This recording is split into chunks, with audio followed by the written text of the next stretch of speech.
Welcome to MotivationAddict.com with Gillian Sutherland.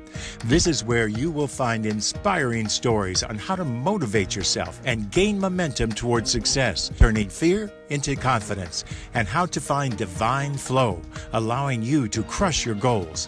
Thank you for being here. And now, let's tune in to today's show. Welcome everyone to Motivation Addict. Today I have an amazing guest for you. Her name is Gillian Sutherland. And during her riding career, she achieved enormous success. She's been a World Cup finalist and qualified and competed in the Pan Am Games.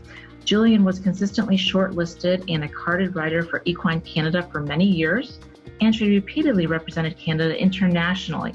So she spent many years as a judge.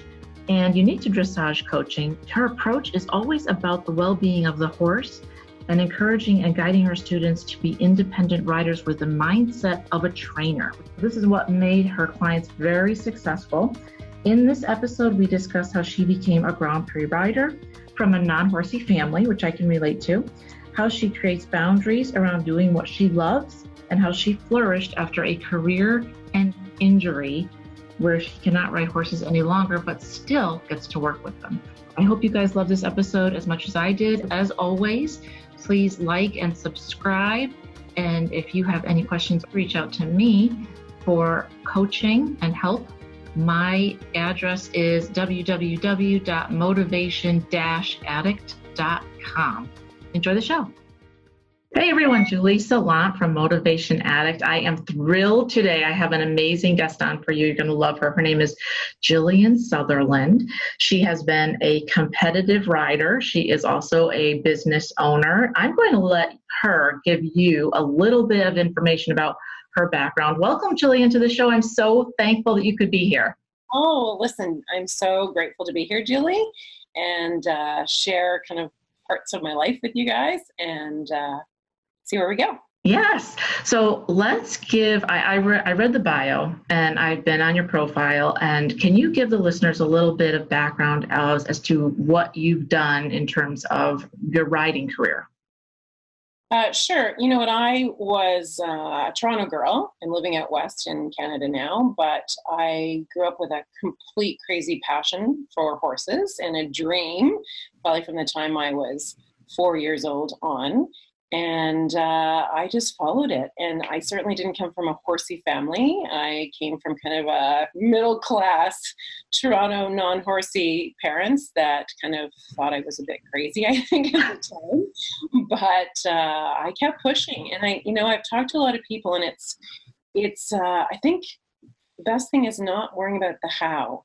Right? I think when we're younger, we just kind of keep going towards those goals and those dreams. And that's the important part. I didn't worry about how I was going to get the good horses or how I was going to get the money to do it. I just kept going, and sure, it was hard. Absolutely. But I'm pretty proud of, how hard I worked to get there. So, I got really lucky through my riding career. I started, typical riding school and then leasing horses, and then I got some horses to compete on.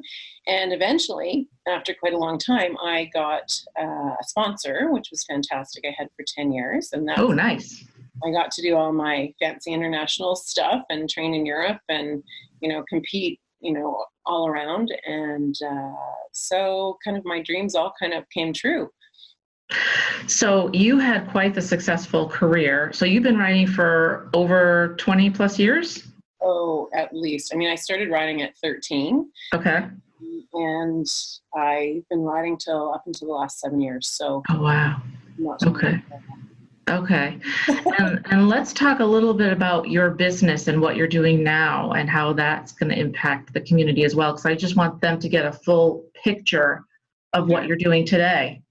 Well, I certainly started riding and competing early on, and I started coaching when I was 19, which I loved and also helped, pay for some riding stuff, and kept doing that. And then, so I've always had a big coaching business. I've traveled, done a lot of clinics most of my life across the country. And so that still continues, which I love. But I also started a small reno company a few years ago because I love design and I love being creative. And then I actually just got my real estate license a couple months ago. Something else Awesome. I wanted to do, and I, kind of thought, okay, I have a little bit more time now. I'm going to pursue that. Wow, you're a busy lady. I love it. It's good. Yeah, I like lots of balls juggling around in the air. So I'm the same way. I get bored really quickly, so I have to have a couple different things going on so that I'm never, if I sit there for too long, then it's like, trouble starts. So I completely get that. And I completely understand. I grew up the same exact way. So, middle class, I was the only one in my family that was horse crazy. I have a question. I ask everyone this question. I have a theory that this is obviously something that you're born with, this passion, right, for horses. Do you think that a lot of empathic and sensitive women move towards horses because they're so healing, even if it's on an unconscious level? Absolutely. I'm definitely an empath for sure. And I have dogs, I have horses. I've always had an attachment to pretty much every animal. So I totally agree with that. And as an empath, how has that helped you and given you an edge in your training of other riders? I think for me, I do have a really good knack at figuring out what people need. Everybody needs to be taught, for me, in a different way or a different style. I have riders that are a little timid, and ones that are too aggressive, and ones that, are carrying around all their emotional stuff from their family. I can pretty much tell when people walk into the arena how our day's going to go, right?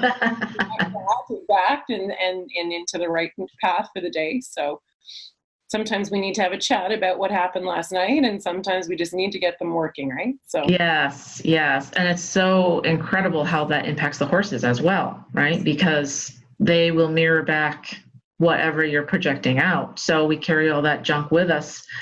And sometimes I always would forget to breathe. Have you had any clients that forget to breathe? Oh, absolutely. Absolutely. And then, yeah, go ahead. Then the horse goes, and then that's a calming signal. Or my trainer would say, just breathe, because it will slow you physically down.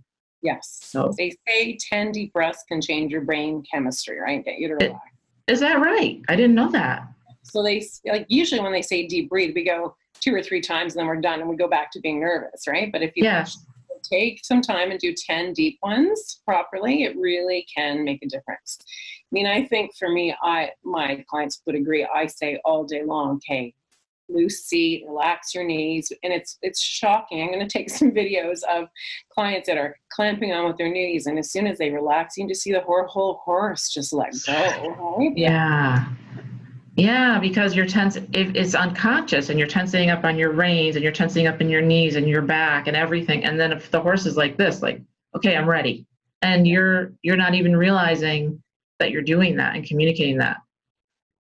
Well, people don't realize, right? And I certainly fell into that trap too earlier on, when people would say, oh, you're tight. No, I'm not. I'm totally not. And I have all said it after, 3 months then they come back and they go, oh, you were right. I was tight, because then they're at a newer level of understanding and feeling, right? Yes. Really cool for me. Yes. You've been a competitive rider for quite a long time. Tell me about the highlight of your career. What would you consider the best experience and highlight you've ever had? I had a really great competitive career. I had, I think for me, the highlight for my career was riding at the World Cup final, the Canadian World Cup final at the Royal Winter Fair. And, there's thousands of people in the stands, and it's so electric, and you work so hard to get there. But the moment for me, it's over, and I go to leave the ring, and my daughter at the time is 5, and I look through this sea of people, and there's a sign, "Way to go, Mom," up in the stands. Wow. So that was like one of those moments for me. And actually the photographer I have a photographer that caught that moment. It's one of my favorite pictures because it's just so relaxed and joyful and happy, but it's about the balance, right? I've accomplished what I wanted to do in that moment, but I was surrounded by people that love and support me at the same time. Yes, yeah. So you've got the family and the work ethic and all of the emotions and time that you've put into it, and then that just kind of pulls it all together in a perfect package, I would think. It'd be amazing. It's one of those moments because, especially with horses and especially in sport, right? There's so many times that it doesn't quite work, right? And we do have to have luck on our sides, not just the training and not just the great horses and not just all those pieces, but the luck has to be there too. What advice would you give to any of the listeners that started out like we both started out in a non-horsey family? I was the only one. You were probably the only one, as you mentioned. And that can be difficult because not only is it expensive, but they don't really understand why you're so passionate about it, because maybe no one from their family, even, their parents or grandparents have ever experienced this. Do you have any advice that you could give those that are kind of in it and struggling a little bit as to how they can, keep pushing on? I think you just have to keep pushing and you just have to keep showing up. And I've had clients at all different levels of riding level and certainly financial background. And, doors open and chances happen, but you have to be there and you have to be in front of people. And I've seen it certainly happened to me a number of times where people just said, "Hey, I've got a horse, you want to ride it?"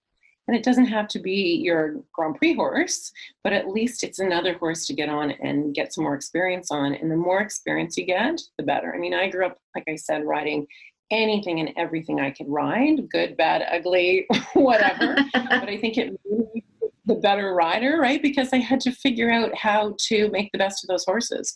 I mean, that's my coaching now too is, I'm going to work with whatever you have. In 30 years, I think I've only told 2 clients, I think we need to sell this horse because I didn't think it was safe for them. But the rest of the time, I mean, we do it because we love our animals, right? And I want people to have fun. I mean, my riders work hard, but we have fun. I mean, I want them to leave the arena like, whoa, but with a smile on their face. I don't think yelling and screaming at riders helps. I think, if they're not understanding it, then I'm not doing my job right. I need to figure out how to do it better. You're definitely empathic, which is a good thing. Because those of us that are sensitive don't respond to yelling and screaming. I respond more to support, and I kind of feel like I've raised my hand for your help. Obviously, I need some help. So it's support, even if it's just eyes on the ground. There's something about having someone there that makes me feel safer. Kind of like a safety net, if you will, even if it's just in the mind. I was, teaching on the weekend, and one of my clients had been to a show, and I usually with my clients at a show, but I hear your voice as I'm going down, right? So that tells me that that's helping to, provide a better competitive moment for them where they are not just going blank in a show ring. I think a lot of coaches too tend to just, the riders feel like they can't ride without a coach there too. I want to create, my job, I feel, is to create riders that become trainers, right? Not just, right? Wow, I love that. Manage on their own, right? And then they know what to do on and off the horse. It's really important to me. So you just brought up something really important, and no matter how often you train, the first time or even several times when you get in the ring, you just get blank. Because there's so much going on, there's so many horses, there's just so much electricity and adrenaline. What are your tips for maybe getting around that? Because that's a big deal. Well, it is a big deal. And, I think that we just have to keep doing it, right? Some riders have an easier time than others. Absolutely. Certainly, I've got some kids with some other sport background or dance background that have certainly been performing and can have a little bit better handle on that. And they can, everybody thinks differently on their feet. Some are really quick, some are not so quick, right? But those ones need to practice more at home. We do more test riding for them at home. And I certainly do some sports psychology work with them and kind of lead them in that direction. I used to do quite a bit of that myself. And, good visualization really helps a whole lot.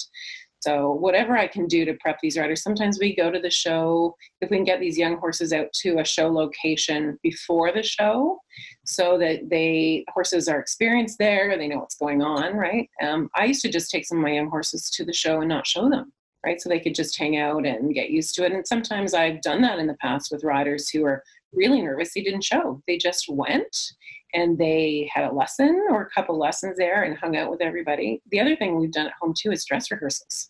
And so I will get some of these riders fully dressed, because when you're in your white breeches and you're looking down at a braided mane, it's a heck of a lot different, even at home, right? Yes. Adrenaline pumping, right? So they learn how people say, oh, I don't get nervous. I don't believe them. I mean, I think everybody gets nervous to a certain degree, and I think nerves is a good thing, but it's learning how to cope, right, with that. Right.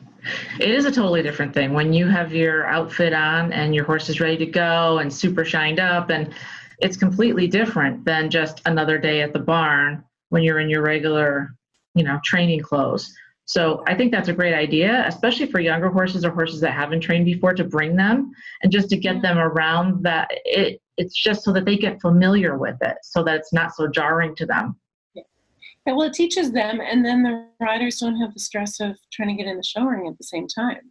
Yeah. Right? Yeah. Maybe on the last day they go in the show after they've been at the show for 3 days already. That works great too. Yeah, I love that. In fact, if I hadn't had a header I used to ride saddle seat, I would have never made it into the ring. Because it's scary, you're kind of like, holy cow. I mean, back then there were 30 horses in the ring, so it wasn't like there was one or two, and we always ride alone. So just that right there it's a little bit nerve-wracking. So I love the idea of you giving them the opportunity to experience it, both the horse and the rider, as a team, and then individually as well. So that's got to cut down at least a little bit. They know what to expect, so they're not as surprised. Right. It's that too. And it's certainly when I have new riders, everybody's a little bit different at show than they are at home. So, I certainly have some strategies that I kind of have in my back pocket, but I don't know what everybody needs. Quite often people can, under pressure, they can be quite different, right? So quite often, earbuds on, unless, parents there, no parents there, earbuds on, whatever they need is what we do. Calming, so right. Music certainly helps me a lot. I would like to spend that, hour before, when I had my clothes on, my horse is braided, ready to go, and just walk away. I used to just go and sit in the car, right? Put some music on and just my own space at the moment, right? Right. Get in that zone where you feel either most competitive or most relaxed, whichever works better for you. So, yeah. And I went through a period. I remember one year was a Pan Am year, and I thought, okay, because for me, I'm better competing if I'm talking and happy and joking around with everybody, then I'm calmer. And this year I thought, okay, that's it. I'm going to crack down. I'm going to, focus. I'm going to get in the zone. I'm going to, game face on. And it didn't work as well because that's not what I'd been doing my whole life, right? And so I'm like, okay, that's not working. After a show or two, I have to go back to what's always worked for me, right? Wow. Yeah, you have to go for what works for you. And as you said, everyone's different. So what will work for one won't work for another. So they just have to find out what works for you in terms of trying to bring your adrenaline down. And that way, just kind of getting in that zone, in that flow, I call it, divine flow. Tell us a little bit about the injury that you had that ended your career, because I would really like to. I think this will be very beneficial for the listeners we've all been hurt, right? Some of us more, greater injuries than others. But I'd like to know kind of what happened to you and how you handled it. Well, one day about beginning of 2012, 12, I was sitting on a young sales horse that I had, and I hopped on to tool him around before I got coaching the next client. And I put my foot in the stirrup and I thought, oh, this horse is going to blow. You know, there's just that electric feeling, right? And as I sat down, he just started broncoing and bolted, and then ended up, you know, throwing me kind of headfirst into the wall of the arena. So that point, I broke my back quite badly. I broke 5 ribs in my shoulder, but my back injury was pretty significant. Lucky for me, you know, I had great people at the barn that came to my rescue right away. And I don't know. I mean, I got to the hospital. I had rotated my vertebrae 60 degrees and fractured it in the middle of my back. So lucky I'm grateful and thankful every day I wasn't left paralyzed because of that.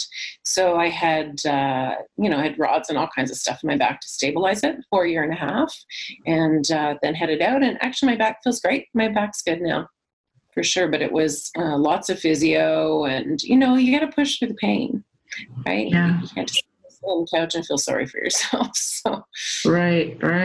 That's a big injury. So how long was it that you were actually off? Over a year that you weren't riding?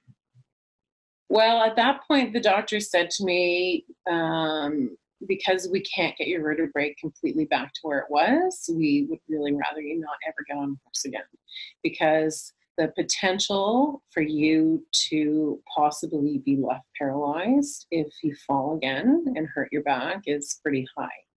So that was a life-changing moment for me. I still remember being in the hospital thinking, okay, now what? Right? Now what am I going to do? Right. And this has been, I mean, all I ever wanted to do was ride, right? And get to the Olympics and do all these wonderful things. And certainly, for sure, I was a shortlisted Canadian team rider for a number of years. But not being able to do that still makes me quite sad. Right? Yeah. But that's life, right? And so you pick yourself up, and I thought, okay, now maybe this is a time for me to, I'm at a crossroad. Maybe I'm supposed to be doing something else with my life. I'd always wanted to, you know, create a clothing line, and I always wanted to do all kinds of other things. But I think in that moment, it took me some time. I had to be back teaching. I was probably back in the arena in about 7 or 8 weeks. With my walker. Wow. Teaching, people that wanted to compete. And you know what? I needed to get out of the house and get the business going. And people were depending on me. And, you know, I started off certainly slowly, but it was good. It was good to get going again. And yeah, I was exhausted, because recovering from something like that takes a lot of energy. But the best thing I could have done was get going. And at that point I thought, okay, I'm going to get back teaching, and then we'll see what happens. And then of course I get back and I start teaching more and more and more and more. And then I don't really have time for other things. So now that's why in the last year or two, I've said, that's it. You know what? I want to do this real estate piece for me. This has always been a real big interest for me. So I'm just going to figure out how to balance it all. That's incredible. That's an incredible story. And I really tip my hat to you, because I've broken, I think it was 6 ribs, and that was in itself the most painful thing I've ever been through. So I have a bad back because of a similar type of situation, where I got dumped from a horse that wasn't even mine. And he went bananas too, and I couldn't get up, but it didn't break my back. So obviously you've really come full circle. But what I'm thinking is, what you said is so important is, like, one door closes, another door opens, right? Absolutely. And I also feel like this experience gives you such a different and profound vantage point that you can offer to your students. Yes. So how does that translate, and do you ever talk about it, or how does that come out and help you with your clients today? Because I would think it does in a myriad of ways. Well, I was always very safety conscious, right? Like, you just have to be with animals and with clients. And so that's always in the back of my mind, even more highlighted or stronger than it was in the past. Certainly everybody knows that I'm not riding. I think it's made me a better coach. I mean, I had to become a better coach because I couldn't just get on and fix people's horses for them, right? Yes. So, at times certainly for the first few months after, you just think like, oh, I just want to get on and fix that. But then you just have to figure out how to help them better, do it better, right? Right. I have, I've got such great clients that are so understanding and such a big group. Like I've taught anywhere, I have a 6-year-old right now or 5-year-old right now, and I've taught right up to kind of 70s, 72. And Yes. competitive, not competitive, some Western, some eventers, some jumpers, like anybody who wants to learn, I'm happy to teach them, right? That's what motivates me. It's when when they start to figure pieces out and they have those aha moments, we call them, right? Which is a common term nowadays. Yes. But that's what lights me up, right? Yeah. I mean, and I love it that this is a sport that you can do well into your 70s. There's also other options, right? Because driving I always poo-pooed it, but that's a super fun thing to do. I mean, I drove my horse and I was like, this is amazing. I mean, it's a lot of work and it's very competitive. And so there's a lot of things that you can do if you're not on the back of the horse. And there's a lot, if you're not a jumper, there's obviously dressage or just groundwork. And I believe that they are just such healing animals. I feel the same way. I am not the person that I was after my injury. I showed quite a bit, and now it's for fun, right? I'm happy every day that I go, and that's my Zen place. Do you have a lot of clients and that feel like that as well? That maybe it's not so serious, but it's so healing to be there, right? It's amazing. Absolutely. I have, my parents always said to me, and I still remember this to this day, is when you're not having fun and enjoying it, stop doing it. Get out. Yeah. Because you don't want to be, getting a little crispy around the edges about sport. I think for me, it's certainly been a busy life and with some good challenges, but I've tried the best I can to maintain a balance with a few other things as well, right? I think that riders, only a very small percentage makes it to the top, right? And we love what we do, but I think in the end, you don't want to get there and go, wow, I've missed out on so many other things in my life. And taking trips or taking courses or, going out for dinner with a friend. I mean, I didn't do that for 20 years, those kind of things, because I was too busy raising my daughter and running the barn and running after clients and teaching across the country. I loved it, but it was busy. Yeah. So, yeah. And you were so dedicated. So you just kept on going. You. Yeah. So tell us right now what you've created and how things have changed for you, because you've got quite a bit going on in a good way. I do. Well, I will continue to coach. I love it. That will never stop for me. I love finding new horses for clients. That's a passion for me, and staying connected to that horse network. Yeah.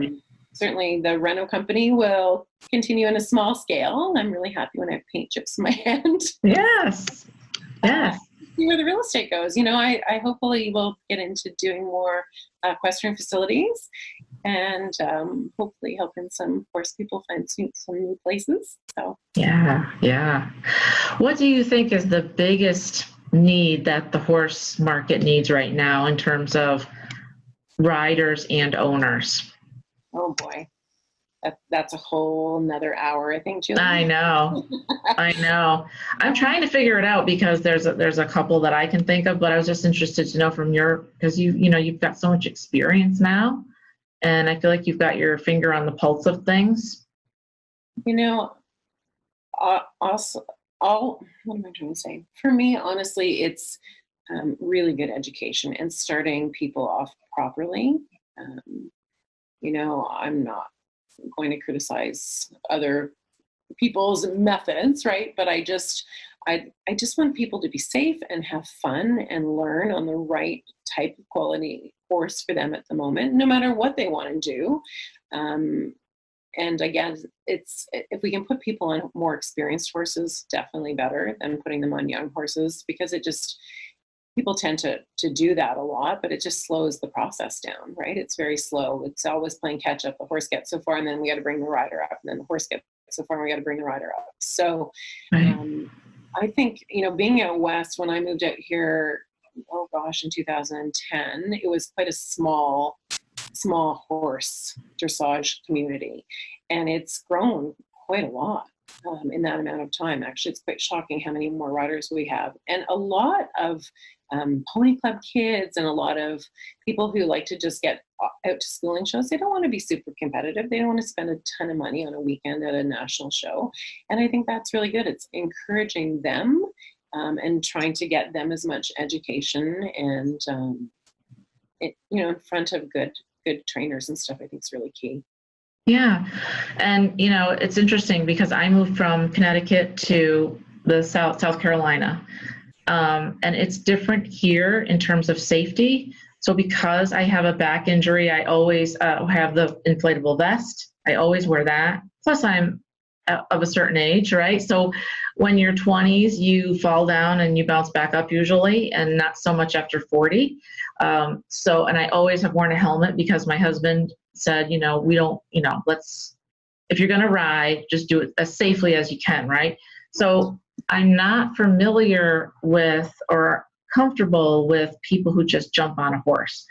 I understand that they want that experience and maybe that's what they're used to.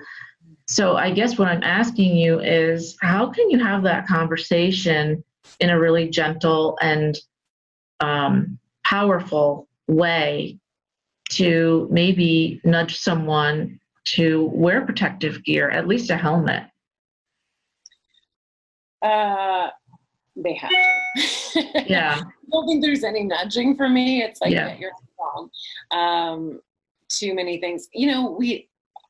I'm 53. Okay. So when I grew up, right, there was no bike helmets. There was no ski helmets. Me too. And I'll tell you, honestly, I went off to Europe, 20 years ago, and I had a young horse that was really ended up having some neurological issues, but it was crazy. And I was a young mom, and I'm like, helmet on, and I'm laughing because the helmet I took with me to Europe didn't even have a harness on it, right? It was like the old hunt cap style, right? That's what we were wearing. Wow. And actually they kind of laughed at me like, oh, are you afraid? Why are you putting your helmet on? And so certainly, as we all know, helmets and wearing helmets have changed a lot in the last kind of 10, 15 years, right? Mm-hmm. I'll tell you, if I didn't have my helmet on that day, I probably wouldn't be here, right? Because it was pretty bad that fall. I went right into the wall with my head. So, you know what, people, I certainly have a policy. I don't have anybody that doesn't ride with a helmet on. And I guess at my point now, if I see something that they're not a client of mine, or I see something at a barn or a show or wherever I am, I feel the need to say to them, I just need to tell you, I think you shouldn't be doing that, or this, I'm uncomfortable with it, because they can do whatever they want, but at least then I feel I've said my piece. And Mm-hmm. so if I help, some way that somebody's doing something I don't think it's correct, then at least I can go on and sleep at night. Yeah. Yeah. And that's the people that I was talking about. Maybe somebody that you don't know very well or you don't see all the time, but it's just such a glaring thing. And as a matter of fact, this came up just yesterday when I was at the barn, because here we've had thunderstorms almost every single day this week, and, really lightning and thunder. And there were two young girls at the barn. They were out, and the owner was telling me, they're out and they don't have any helmets on or anything. And they're out, tooling around out there. So they're not even on the premises, and they're on the road. I don't think they have any gear on that is protective or fluorescent or anything. Right. And she was concerned, and I just kind of thought about it, and I was thinking, you know what, that scares the heck out of me. I know they're, young, but, I think we need to have these conversations. It's important, and it can save your life, literally. Save your life. I'm not sure about the States, but as far as I know here, and certainly with the insurance, all of our boarding facilities, if you're under 18, you have to be wearing a helmet. Mm-hmm. I think at that point, it's educating the parents, and maybe the barn just needs to have a policy. In fact, it says, you know what, you don't get to ride here unless you're wearing a helmet. Yeah, because every barn that I've ever been at, that is the policy. It's you need to. It doesn't matter what you're doing. I don't care if you're getting out for 5 seconds. In fact, that's when most things happen. Is that time that you feel comfortable and you're not even schooling. I wasn't even schooling. I was actually just going to go back to the barn. I was done for the day. So you just never know, right? Well, we don't get to go to a horse show without a helmet and a harness on. Yeah. So why would you not do that at home, right? Yeah. Well, that happened too, right? In the past when I wasn't wearing a helmet, and little things happen, right? In a blink of an eye, animal falling through the grass at you or something. Like, you just don't know what can happen. It's just not worth it. It's not. Yeah. Yeah, it's not worth it. Exactly. You also mentioned something that's near and dear to my heart, and that is I am working on trying to change the culture of the community, no matter the discipline, into one that's more supportive. Just what you just said about, are you afraid, or you get things like, do you think you can't handle that animal? Or, there's so many remarks that are said, by others. And it's been a culture for a long time. But I think in 2019, there are a lot of us that are saying, you know what, let's support each other instead of tearing ourselves down, others down. And do you have any thoughts on that? And in terms of how we could support each other a little bit more? It's a tough one, because it shouldn't be a tough one, because, I think there's been moments in my life when I've been with a group of riders and everything is so supportive and we're all helping each other, and we come out of that going, let's just carry this on, and then slowly it falls away again, right? Yeah. I think that we need to, I'm not sure exactly in your area, but there's certainly, I think the kids are usually looking up to the role models in the sport, and I think professional riders, the majority of them, are also wearing helmets at home all the time, or they should be. I hope they are. I think it's like anything in life. It's standing up for what you believe in and speaking up when you feel the need, but in a positive, kind way. Yes. Negative kids aren't listening to that. I mean, people aren't listening. Adults can, at the end of the day, do what they choose to do, but kids need to be supported, and especially if they're coming from families that aren't horsey and don't understand, right? Yes. Maybe, getting the word out to them that this is the policy, this is what needs to happen, and it needs to be the negative of, you're not wearing a helmet. Why are you being stupid? Right. You have to switch that around somehow, and I think it's like anything that comes up in life in society, it takes a little while to come around, right? But yeah, persevering with that. Just have to keep on it. How do you balance being a mom and being a coach and being an entrepreneur? How do you balance all of this? Lots of lists. In the car. Lots of drive-through coffee. I don't know. I just do, and I've never been a kind of a sit on the couch kind of girl. Although now I'm kind of taking some more time to do that and enjoy that and read the occasional book. Yay. It's just finding the balance, and it's making a priority list. Like, what? Quite often I have 30 things to do in a day, and I might get 12 of them done. And through the day, it gets juggled around and switched around. But you just do it. I'm driven. I'm passionate about what I do, and I love my life, and I love flying around and helping people and doing anything I can. Yeah, the odd times stuff falls through the cracks. Yeah. And it's about being honest, saying, hey, what, I couldn't get that done today, but I promise it's top of my priority list for tomorrow, right? Yeah. I'm the same way. I was making a list, and I have so much, but you just have to prioritize it and take a deep breath, like you said, and you'll get through one at a time, and just do as many as you can, because tomorrow there's going to be just as many to do. So Well, Boundaries are important, though. I guess I wanted to know, maybe, how do you create boundaries for yourself and say, when you're looking at your day, do you think, okay, I'm going to spend, 3 hours coaching and then 3 hours doing, some other type of work, paperwork, social media, whatever it may be, or calling clients, and then working out, and then having time with your family as well. right.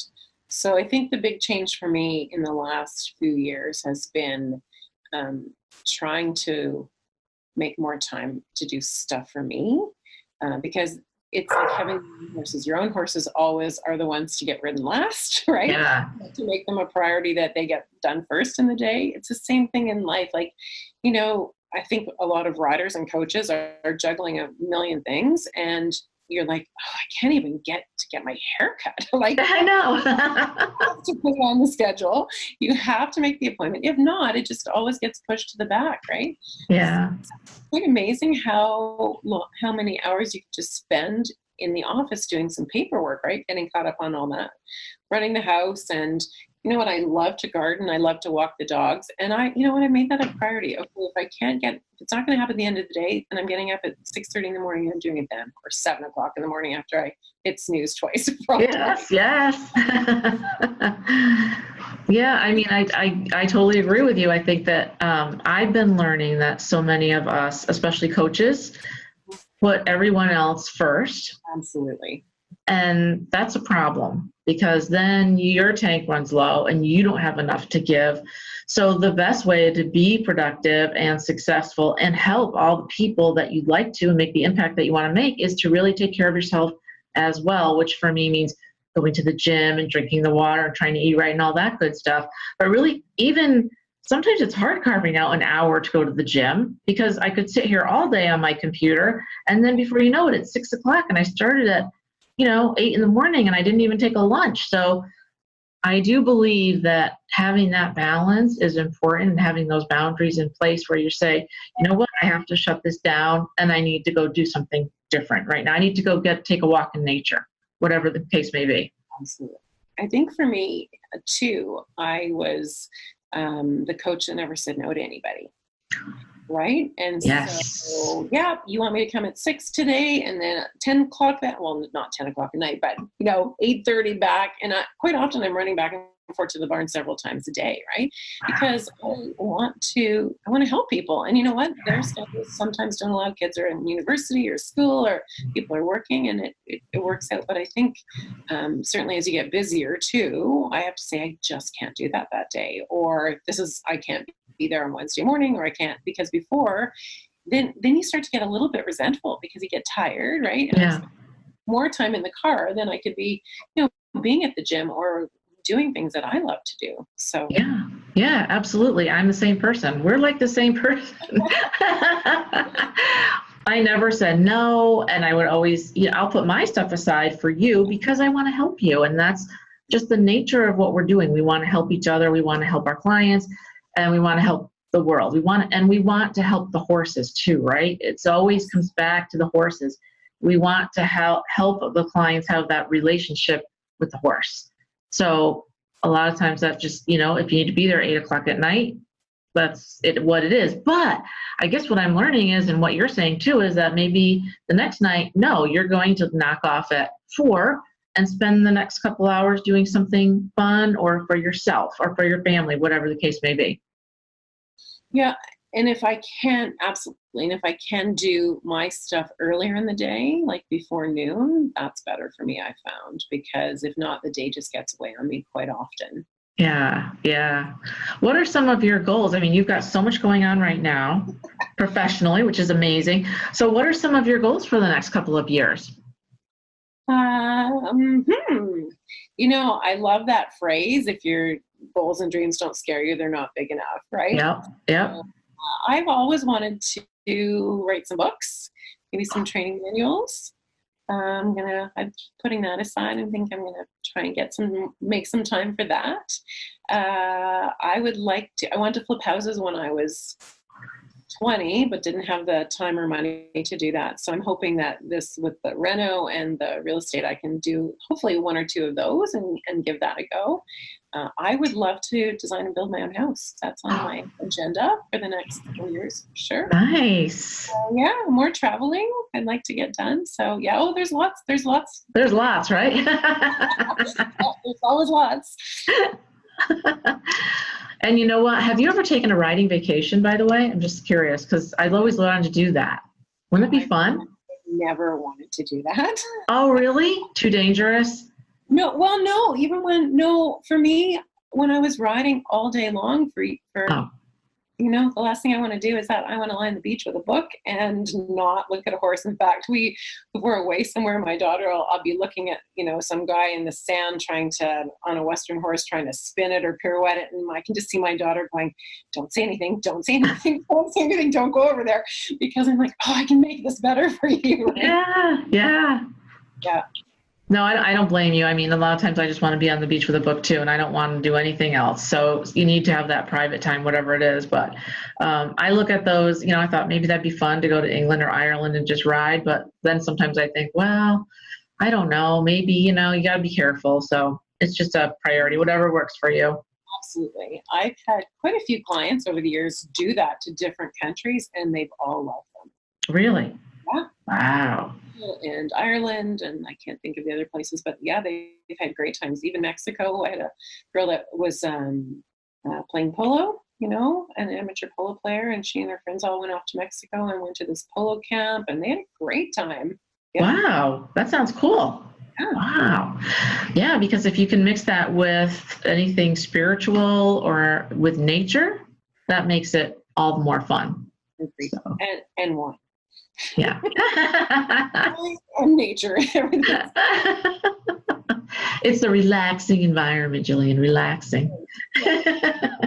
Well, I love talking with you. I am going to put up all the links so that people can find you. Where can they find you on the internet? And I've got your Facebook as well, but go ahead and tell them where you are. Well, I'm Gillian Sutherland on Facebook. I'm GS Equestrian is my company, and I'm on Instagram, GS Equestrian 1, and then I have a website. It's GillianSutherland.com. Awesome. I can't thank you enough for being here. I love chatting with you, and thank you for being so open and honest about your injury. I really appreciate that, and I know that a lot of listeners that will resonate with them. So thank you so much for being here. I love chatting with you, and I'm looking forward to all the cool stuff that you're doing this year. Oh, thanks so much, Julie. Yay. I really enjoyed chatting with you too. And we'll be in touch for sure. All right. Yay. So everyone, I will put up all the links for you to reach Gillian at her website and her Facebook and her Instagram. And she's also on LinkedIn as well. So I'll have all that listed for you below. So you can click on the links. And we will also have the audio version of this on Podbean and iTunes and Spotify. So you can find this everywhere. Thanks again for being here, Gillian. I really appreciate it. Thank you so much. Thank you. Have a great day, everybody. You too. Thanks. Have a good one.